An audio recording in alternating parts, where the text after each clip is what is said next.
Hello, this is Mercury Rises from Clash of Empire, now called Last Land, and here I am in my Kingdom 368 account, and I have a 5-star Genghis, and I have a 6-star Altea that I use in my castle. I have a 6-star Diodora that I had started the castle with, and then I have a Caesar, I believe it's a 4-star Caesar, that I use as my suicide troop.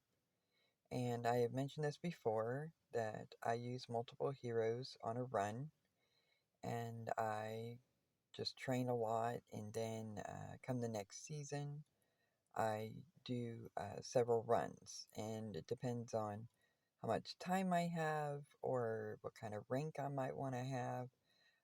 If our faction is doing well, it's always great to use as many troops as you can, and get as much rank as you can. However, if your faction is doing very poorly and there are just too many big heroes out there, it's about really better to just keep on training to the next Atlantis. So you don't want to train and train and train all these troops, and every single run is a suicide. That is not my goal at all.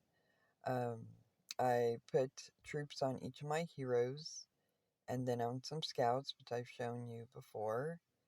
And so I'm just showing you here how I set up my heroes, that I put guard on each one, and then I gradiate the horses.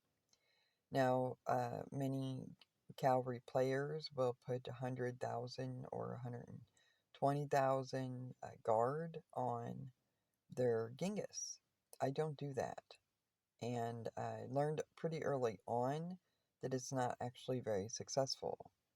The reason for this is because even with T10 horse, they guard and they kill. T9 horse, they kill and they just don't die.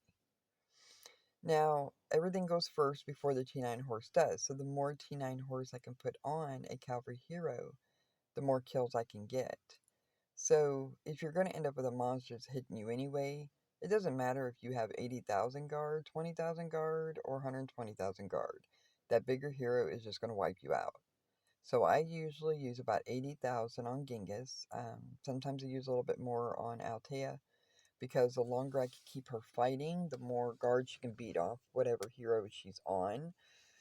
Many times she just goes ahead and kills the hero, but if I'm trying to use her as a precursor to my Genghis, she'll kill a lot of the guard off.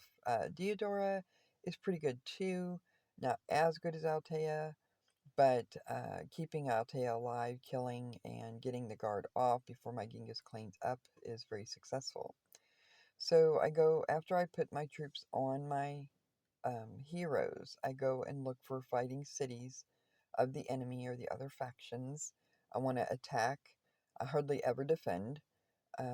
I have found that it's a lot more successful and I can control it a lot better, and I die a lot less if I attack a city that I know has a lot of cheaper heroes in it.